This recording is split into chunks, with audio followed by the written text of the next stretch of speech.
Hello Cherries fans, happy Friday to you and welcome to this back of the net match preview as AFC Bournemouth travel to Nottingham Forest. I'm Sam Davis. My name's Tom Jordan. And thank you so much for tuning in. Look, if you're new here, there's a subscribe button down below. We would really appreciate if you click. Look, the channel has kicked off massively in the last month or so. Ever since we've been in the Premier League, anyone would think it's the biggest league in the world, mate. Yeah, I know. Yeah, no, it's nice, isn't it? It's been mostly good comments, which is great to see. And yeah, and I think also with that, obviously losing our manager and all that's surrounded that has probably piqued people's interest a little bit more. But no, really enjoying it. And if you can click subscribe, click like and do all that good stuff, we'd really appreciate it. For a small football club, we may have more subscribers than seats at some point in the future, which is absolutely mad. And look, if you are a Forest fan tuning in, you might want to hit the subscribe button because later on next week, we will be doing an away day review, telling you what it's like for us to visit the City Ground, but not just the stadium, the pre-match experience,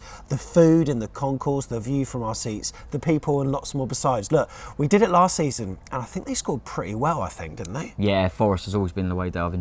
So yeah, they did score well, and you can go back and look at that and see how it compares. But because I don't want to look at it yet, because I want to go into this game not thinking, oh, what did I do last season? I'm just going to go into it with that blank kind of approach. But we had a really early last season. Was that our first away game? It was, wasn't it? Yeah, it was. Yeah. We managed to win that one, but yeah, they were in a very different place at the time, as I say, because it was Chris Hughton, wasn't it, in charge? So completely different Forest side, but always enjoyed the away day, mate. So looking forward to it.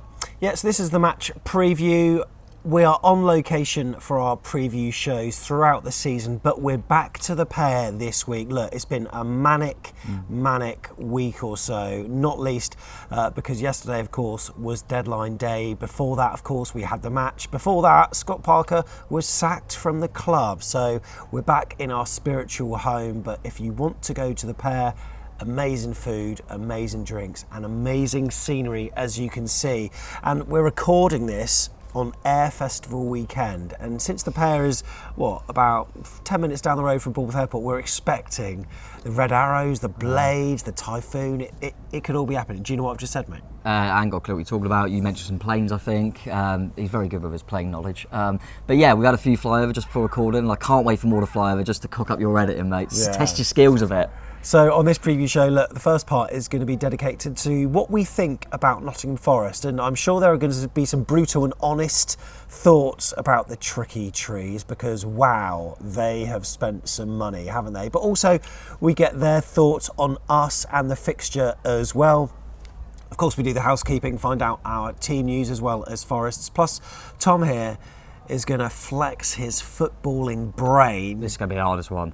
Yeah, and predict the lineups of both Bournemouth but also Forest as well, which I think is going to be quite tricky. Yeah, I mean, they've got enough for 3 teams, so it's going to be difficult, but I'll give it a good crack, mate. I'll give it a good crack. So look, Nottingham Forest, 23 years outside the Premier League, and they're a massive club. We all know they're massive, and look, they've given us a lot of SH1T online, on Twitter, about various things during the Championship, not least our Tin Pot Stadium and the way it all fell apart when there were some winds of over 10 miles an hour, whatever. But look, we're going to kind of forget those comments and we're going to try to be nice, we're going to be neutral and not try to bite at some of those comments because we know on social media it's easy to bite. We don't do that back in the net. But look, they've nearly made it to the Premier League on a number of occasions. Not a few seasons ago, I remember on the final day, Swansea scored like 4 goals or something and they managed to outdo Forest's goal difference and then they got to the playoffs instead.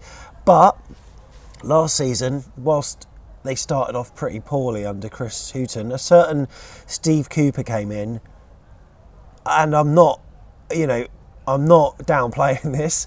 He changed the football club. He absolutely, and you chat to many a Forest fan, he seems to be such a good manager. He's someone that's unified the club. He brings everyone together. He strikes up personal relationships with every player, but not only that, the tea lady, the kit man, he makes them all feel special. And as a result, they've created this like force in Nottingham that saw them progress, nearly catch us up. I mean, that match that we had against them towards the end of the season, that was stressful. That was scary, mate. It was almost like Liverpool's Champions League side were coming to visit with the flares and the coaches, fans sending them off. They're a big force, aren't they? They are, as you said, mate. They've always been a big club, but they just needed someone to just initiate it for them and get them up, get them over the line. And Cooper they appointed him at the perfect time. I remember thinking, oh, Houghton's a good manager. This might be what they need, and then it just didn't work. But they pulled the trigger at the right point and got the right man in. Cooper, obviously, I think he had back-to-back playoff position for Swansea, didn't he? So, he was unlucky. He just fell at the final hurdle for them, but he managed to get over the line with Forest. They had a little bit of squeaky bum time against Sheffield United, wasn't it, in the semi? Yeah. But they got over the line and made some really, really clever additions in the January. Steve Cook being one of them, but take away love the fact, love you Cookie. But take away the fact that he played for us. It's a player that's been in the Championship before, a lot of experience, leadership qualities, and has got a team out of that division. And I think it was a really good signing for him. And they made some good signings. Obviously, Surridge was another one. And yeah, he got them playing, mate. He's a really good coach, and yeah, I think they're probably in the best place they've been in my lifetime, really. And yeah, I mean, I've always liked Forest, as you say. We've had a bit of banter with them, which I think is always a good thing, because we used to have it with Watford. It means both teams are successful, because you're both scrapping it out. And yeah, we had a bit of wind, and our stadium couldn't cope with it. And I would be the same if I was the other way around. And obviously, the lack of transfers from us, the amount of transfers from them, there's always going to be a bit of back and forth. But at the end of the day, we both want to just make sure we stay in the league. And on a footballing term, this is a big, big game. Yeah, it's big. And, speaking of Steve Cook, he's an absolute Bournemouth legend. At some point, we're hoping that he gets a testimonial. I wonder what Steve would have been thinking about Scott Parker's exit. I think he probably would have been thinking, I could have my testimonial now. For whatever reason, them two, whether they didn't see eye to eye or he just wanted his plans, it was a weird one. I think we had a lot of centre-halves last season, to be fair, but it did feel odd, because of them leadership qualities, and arguably he'd get in our team now, I would have thought. But listen, he was a great servant for us, and I'm just glad he got a good move, to be honest. And I never thought he's going to a team that are going to get in the Premier League, but I thought he's a top Championship centre-half. And then look what he's done, and he's part of a squad that are going places, and he's still at an age where we can give a lot to him, I think, at centre-half. So yeah, we love Cookie here, don't we? He'll get a good reception for sure. If he starts the game or if he's on the bench, he'll get a good reception. And yeah, they've got Surridge as well, haven't they? It's a weird one with Surridge, because I don't think he's done anything wrong. I think it was his old man on Twitter for a bit. Yeah, it is, yeah. It just always felt, I think, from a ball perspective, to Forest fans, I don't really understand. He was a player that kind of come through the ranks, and so we always were proud of that. It didn't quite work for him, but I felt he got a fair amount of chances, and he just wasn't quite at it. And I think it was more people saying, he's moved on to better things now. He got out of there. They didn't treat him right, and I thought, yeah, we did. He just wasn't quite to the level. Yeah. But he's done all right for us, and he's done exactly what I thought he would. He's a bit of a nuisance, but is he that striker? Is he Premier League quality? Probably not, but he's in amongst it, and yeah, I wish him all the best, really. Just hope he has an off day. Steve Cook probably provided me with my second favourite moment of last season. The first being Kiefer Moore's goal, but that double block at Fulham. What a double block that thrust into that side and then doing that just honestly, I almost felt a bit emotional about that. I absolutely love the guy. It'll be nice to see him again. Unfortunately for him, the last time we played them, he was on the wrong end of a 1-0 loss, but look, that was the game that got us promoted, and look, they prevailed in the end, although I think Huddersfield were a little bit unlucky, actually, in that there was final. a few decisions, weren't there? But, and as I say, Sheffield United gave him a run for money in the semis as well, but Forest did what they'd done under Cooper, and they just got over the line. They made sure they were in it, and they're probably, I think most neutrals wanted Forest to come up, put it that way, because they're a big club, and it's good to see them back in the big time, in all seriousness. So look, Forest get promoted, the fans are obviously elated. How did you think they would go about it, staying in the Premier League, mate? Did you think that there would be this absolute spending spree? I thought they would strengthen a lot. I thought they'd make a lot of deals, but this is blowing everything out of the water. I did not expect this many. Having said that, I looked at their team, they had a lot of loans. I think Gala was in there, Zinkernagel was in there, the goalkeeper was going, Jed Spence we knew was going. So they were losing a few players. And also, you've got to remember that us and, I nearly forgot who we went up with, Fulham, we had the parachute payments, so we already had a squad that had a lot of Premier League experience and should have been ready to bounce back up. Forest haven't had them parachute payments. They were always going to have to do a lot. Yes, it's a lot more than I think anyone anticipated, But they're having they probably think it's been a long time. We're having a bloody good crack at this, and it was always going to be a big overhaul. And I think Forest fans they probably know it anyway, but they need to just take it steady, because you've got to introduce a lot of players into that squad that's going to take a bit of time. So I actually think from our perspective it's a better time to play them than when they're all ready and kind of all integrated together. But they've made some good signings. Yes, they maybe have overpaid for a few, but we know what the market's like these days. They're always going to make a lot. But they've made some good signings, mate, and I knew they'd make a few. But it's a lot. I wasn't sure, but they've signed a lot. Amongst their new signings has been club record signing midfielder Morgan Gibbs-White, of course, from Wolves for 42 million. Also, Neco Williams from Liverpool, 17 million. Obviously, goalkeeper Dean Henderson, Jesse Lingard on a free transfer, both from Man United. Around 20 players have left the club though as well, exactly, including goalkeeper Bryce Samba, who joined Lens in Ligue 1 in France for an undisclosed fee. But it's not only trying to gel the players that have that are incoming, mate, but there are some that have stayed. Yep. Just how on earth, as a player, do you cope with having most of your teammates torn away from you and all these stars parachuted in?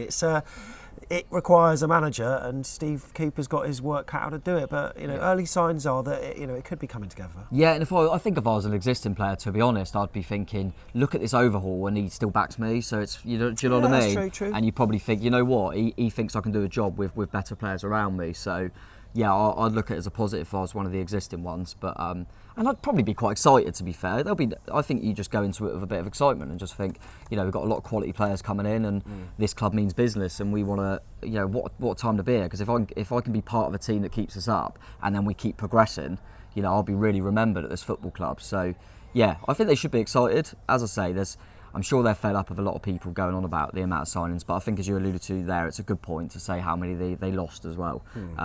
There's a few I'm still unsure from a personal level, but a lot of players that I think good footballers. Financially, we aren't experts at like football finances, but obviously they know they're getting the money from the Premier League prize money, and chances are they'll probably stay up. But it is a risky strategy, though, isn't it? It is. They can. If you're Nottingham Forest, you can probably take more risks than the Bournemouth. It's simple as that. Look at the size difference in the football clubs, the amount of people you're getting through the gate. But why didn't they do this when they were in the Championship? Because why couldn't they just put their their eggs into one basket to get them up, or was it just they felt they needed to have the money first? Yeah, I think, and you look at the financial fair play and all that stuff, and as I mentioned earlier, us and Fulham had the parachutes, so you can, and they've been in the lower league for a long time. They haven't been in the Premier League, so they need to be careful when they're there, and they need to get a good coach in to get them out with the group they've got, and that's exactly what they did. And then they've chucked everything into it. And if you're a fan of Forest, you think, bloody hell, we ain't messing around.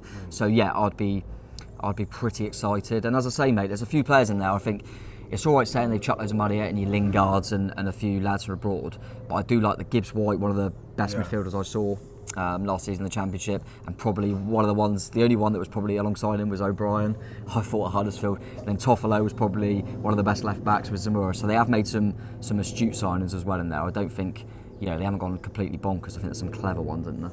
Yeah, so here's a look at the league table then. There it is. Bournemouth, as you can see, 16th in the table. Had it not been for that battering at Liverpool, we might be ahead of them on goals difference. But yeah, as you can see, Nottingham Forest just ahead of us. A number of teams on 4 points, including West Ham as well. But we are both above Everton, Wolves, Aston Villa, and Leicester City. Stevie Gerrard, he's under a bit of pressure, isn't he? But yeah, there you go. So it's going to be 15th versus 16th. And yeah, how do you see it going, mate? Because we've been battered 9-0.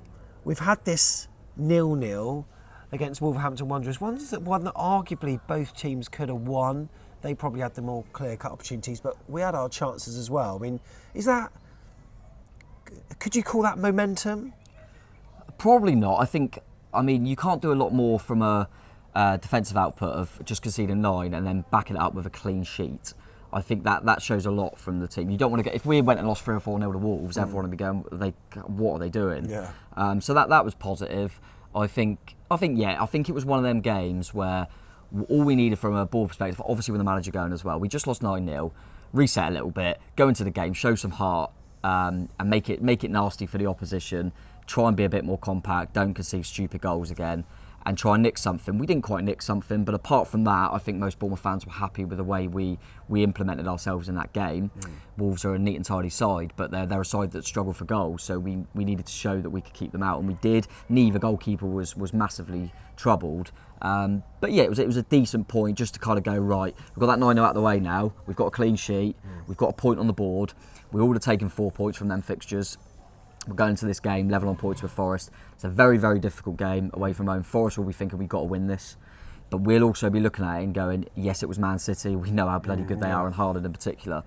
But they've just taken a beating as well. Yeah. So in that sense, we've got to go, right, we've shown that we can be a bit solid against Wolves, but what we need to start showing is we can hurt teams the other end. Yeah, I agree. And it's probably a decent fixture for us. As I mentioned earlier, probably better to play Forest earlier rather than later on in the season when the players have kind of adapted to what they want to do. So Bournemouth fans will know our results. Talk me through what Forest have done then, mate, because I think they started away at Newcastle United, didn't they? Yeah, and they lost Newcastle. I mean, I think we've seen with Newcastle that they've just lost their first game, and it was like last kick of the game, well, later than the last kick. And apart from that, they've managed to, they drew with City, and Newcastle look in a good place. That was a difficult first game. They lost that, and then they had a really big win, I thought, against West Ham. I think it was on Super Sunday. I remember watching it anyway. And West Ham were unlucky. I think they had a goal disallowed. But what Forest did is at home, they showed, that would be a tough place to go for any team. And it was, sorry if I pronounced it wrong, our knee, new signing from abroad, and he got the goal for them, so that was big for them, and the clean sheet was huge as well. Yeah, they probably were a little bit fortunate, but 1-0 at home was massive for them. Then was it Everton? Everton away, yeah. And I think they conceded quite late. They scored, 1-0, wasn't it? Great, yeah. That's it. And that's one of them. A lot of people think Everton look rubbish and you've got to be Everton. But I always think with Everton, Goodison Park is still our place to go. And that'll probably keep them up, actually, in my opinion. I think it did last season.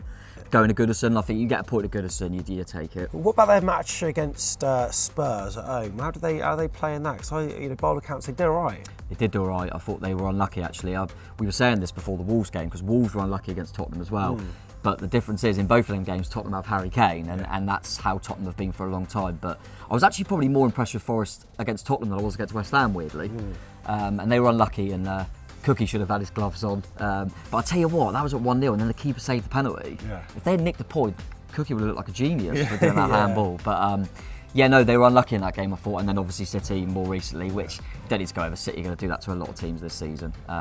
It makes me think, I'm glad we only lost 4-0. So this is a silly question because I know this will be fresh in your head, but the last time we played Forest at the City Ground. Oh, the City Ground, yeah.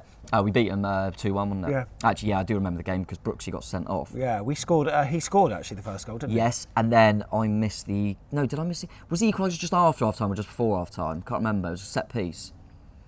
Can't remember. After half time. Was it? Yeah. And then I think it was Billing would have won, wasn't it? Yeah, it was, yeah. But it was big because we'd gone down to 10 men. Yeah. With Brooksy getting 2 silly yellow cards, wasn't it? I do remember thinking, what is he doing? But I remember thinking it was a big win, but as we've already mentioned, they were in a much different place at the time. There's literally no point of going into last season with Forest, especially that first game. Interesting. All right, so that's our views on Forest. What about their views on us and the game itself? Let's find out. Roll VT. Just look at Bournemouth, and they're slightly different to the Premier League teams, aren't they? We saw that Villa game. I mean, they just kind of bullied Villa in the first match. Set pieces, get the ball into Moore. Kiefer Moore is a different kind of game. You're a big fan of Kiefer Moore, aren't you, Gary? He worries me every time. Well, he always does well against us, yeah. Maybe a difference in the Premier League, but you've got to give Bournemouth credit. They got beat 9-0, and then they went and got a 0-0, got a clean sheet. That takes some doing. Because Wolves did well against Newcastle in that game where, Newcastle equalised late on. It's a hard, harsh lesson you learn in the Premier League. What about the Scott Parker factor? Does that change the picture, Temps, them having a change of manager? Yeah, of course it does, because it wasn't part of the plan at the time. So you're going to have a dressing room there, half of which were loyal to Scott Parker because they've had a good time with him, probably most notably last season.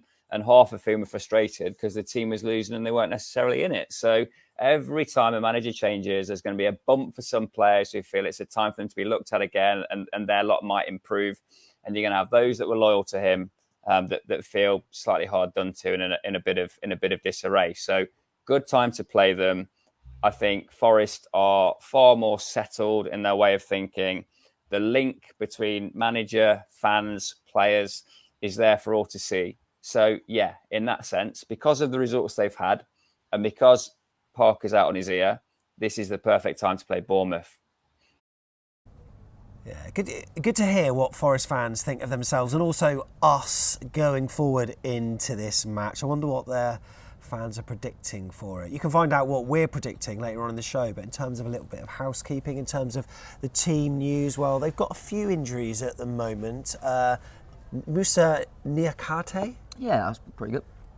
Is that right, Forest fans? Niakate. He's got a thigh injury at the moment, and Omar Richards got a leg injury, and also Mangala as well has got a hamstring injury. But other than that, they've got a lot of players available. Yeah. Soon, as we said, Tom's going to predict the sides. But in terms of a player to watch, have you got an individual that you sort of quite like the look of? I mean, you spoke about Gibbs White.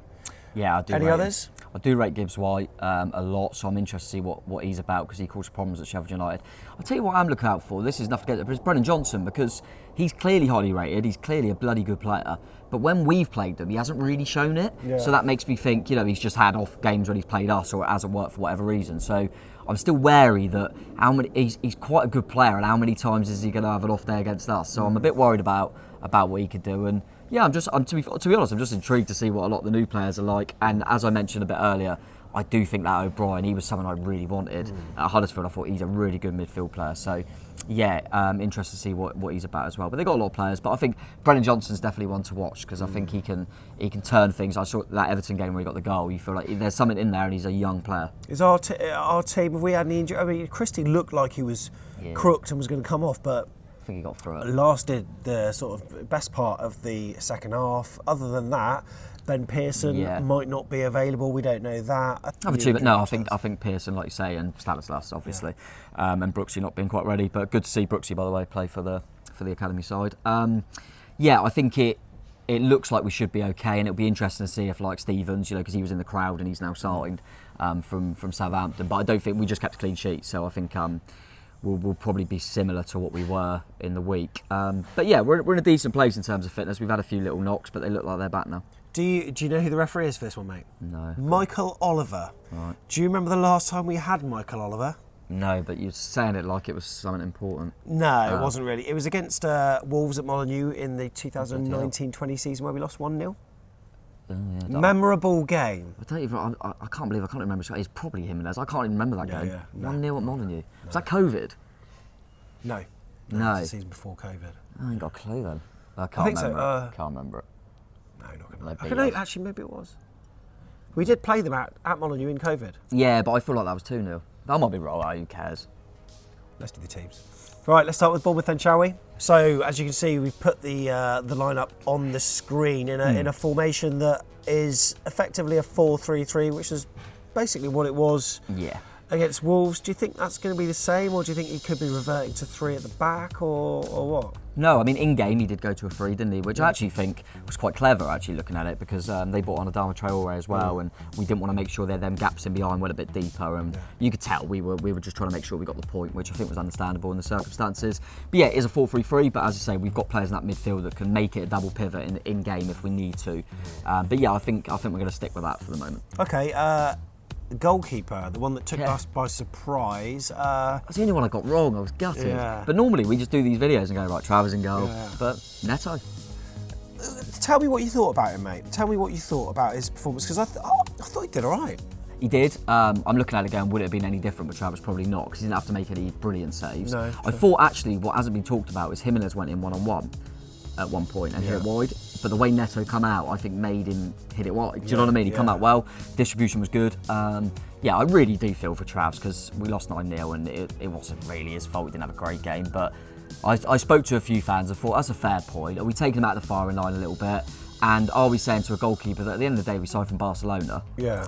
if he doesn't get in after losing 9-0, when's he getting in? Yeah, true. So maybe we've just gone, and experience and all them things, where we are, the place we're in at the moment, do we think, let's get a bit of experience in there, let's take Travers out the firing line for a bit and just see how he gets on and show there's competition in that position. So, is what it is. Take the sentimental side out of it. Neto done a good job and he'll stay in. You're quite, like rowy or whatever it is in the North Stand, so you're fairly close to. Could you hear the way he was communicating with the players? What was he like? What, did he? Yeah, they impressed me actually. Oh, really? Yeah, a few of us were saying that. Obviously, there's still a little bit of a language barrier there, but you thought, God, he really does. He's showing some leadership qualities, and that made me think, is that another reason? Yeah. So they think that experience in goal, he's gonna, shout him, he's gonna organise him a bit more. Travers is still a young goalkeeper, remember, who's kind of come out of nowhere as a top keeper. So I kind of understand it more now off the back of the game, thinking, right, the place we're in, we've gone for a little bit more experience and just gone, right, let's calm everything down. Yeah. So yeah, and he's kept a clean sheet, so you ain't gonna suddenly take him out.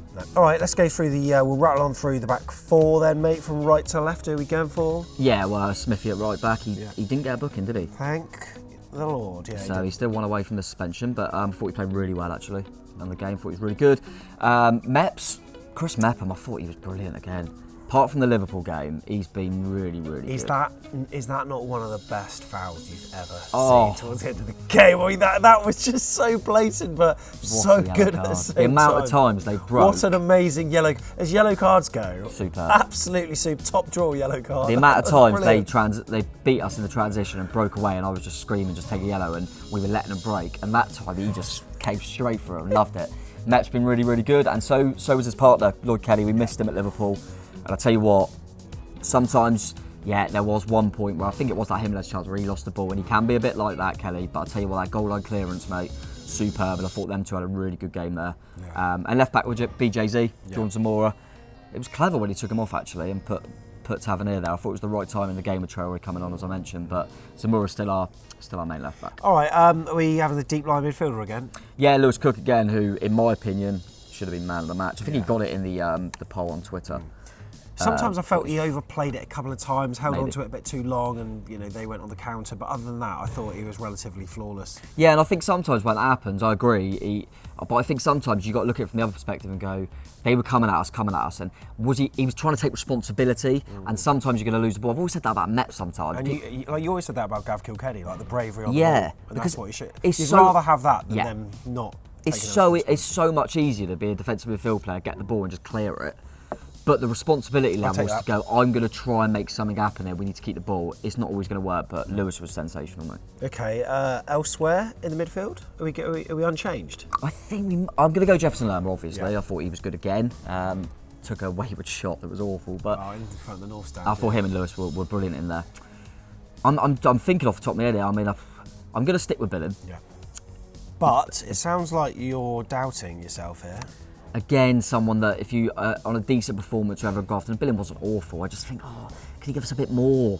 Give us a bit more sometimes, and he come off and But I think at this moment in time, I think it'll be interesting when Rothwell's back, because I think Rothwell will be after that role. Yeah. But I think Billing stays in for this one. All right, okay. And in terms of our forward line then, I mean, let's not beat about the bush. It is going to be Dom Solanke up top, I presume? Yeah, of course. Let's just do that first. Yeah, wouldn't be surprised if going forward we try and partner him more and go a bit more direct. But at this moment in time, I think he's going to stick with Solanke up there on his own. I thought he put in a good shift. And then elsewhere? Another one, I'm a little bit...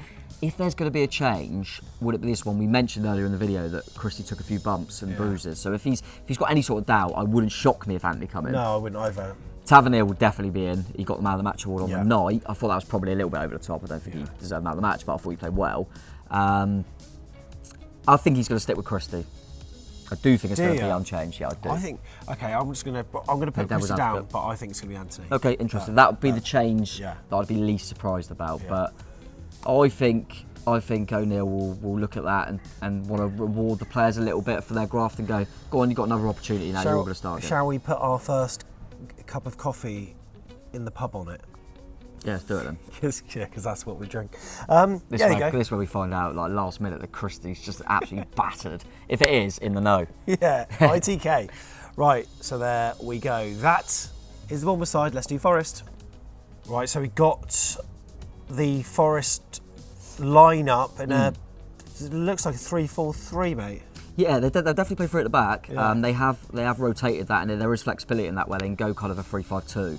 and maybe drop one of them front three in behind and play with 2 up top. There's a lot of flexibility in the way they play, but I'm pretty confident it'll be a back three. All right, are we going to see Henderson in goal then, I presume? Yeah, absolutely. He's made a good start to his career at Forest, and he's a bloody good keeper at the end of the day, and so yeah, Henderson will be in there, mate. Right, who's across the back? That right side, Joe Worrell. Yeah. He'll definitely be in there. He's been pretty solid for them. On the left side, it's going to be McKenna. Another one that's been pretty solid for them. But I'm making a change, mate. They played Koyate in their last game, and Koyate's a good player. He's only just come in. I think they're going to revert back to the main man. Who? Steve Cook. Never heard of him. Steve Cook's coming back in, mate. Who's Steve Cook? He, they for whatever reason, I think obviously they've got options as we spoke about, but they left him out for the City game. They let in 6. It probably wasn't Koyate's fault without knowing too much, but I just think Cookie will come back in and they'll have that. Them three at the back, they've played together before, and I think it'll be that for the back three. Cookie on Solanke, looking forward to seeing that. Right, across the midfield then, mate. Yeah, so kind of that right wing back on that right side would be Nico Williams. He's come in. I think it's actually a really good addition. They lost Spence, but I think Williams is a good player. Have you still got him in FPL? Do you have him on the bench, or have you got him in your side? Or? Yeah, I think he is my sub at the moment, which he's actually getting more points than, because I thought he was just my sub. Yeah. He's actually done pretty well. But yeah, him on the right. I'm going to go Lodi on that left-hand side. I couldn't believe he started straight away. He's only just signed from Atletico Madrid. And they have got Toffolo as well from Huddersfield. But I think Lodi's come from Atletico Madrid. He's clearly a good player. So I think they'll want to get him into it and get him, adapted to the system. So yeah, I think Lodi will play on that left side. Gonna go for 2 in the middle, mate. I'm gonna go Yates will play. Yeah. Yates, good solid player. He'll definitely be one of the 2 in the middle. And then they've toyed with playing. They played Freuler, I think is how you pronounce it. But I think they're going to go just Yates and Lewis O'Brien in the middle. And kind of have that 2. As I mentioned earlier, with this front three, there is flexibility where one of them could drop in and play just in front of them 2. But this is how I'm going to start with. I'm going to go with, there's a lot of flexibility, as I say, but Johnson off the right. Okay. Let's go Brennan Johnson off the right. This, as I say, take us with a pinch of salt. These 3 can all manoeuvre around. I'm going to go Johnson off the right and Lingard off the left. But it wouldn't shock me if Lingard would have dropped into that hole, you can see what I'm saying, into that kind of 10 role. But Gibbs White will be through the middle. I think they've been using him there, whether you want to call it false 9, attacking midfielder, but it gives them a lot of flexibility. They have got Awani who could lead the line for them, but I think they're going with that at the moment. And as I say, it gives them a lot of adaptation within the game. So that's what I'm going to go with. But it wouldn't shock me if I'm a lot off there because they've got a lot of options. Should be interesting. Yeah, it can be a tough game. Go on, prediction-wise, mate. What are you thinking? Well, I've got to back my boys, so I'm going to go for a 1-1 draw. Yeah, Is that what you're going to say? Yeah, okay, 2-2, but I think 1-1. Yeah, I think more hope than judgment. Maybe I think it's going to be a tough game, and I'll definitely take a point. A point would be massive. Point would be big. I think the only point, weirdly, I wouldn't take, but I wouldn't be as happy would be another 0-0 because that's another game without a goal. Yeah. I want to show that we could do something up the other end, and I'm hoping that maybe we nick a goal, probably on a counter attack, and make them open up a little bit, and then you never know. But I think they'll probably be too strong for us to go there and get 3. But you never know, mate. I think it's going to be a tight game, as long as we're in it.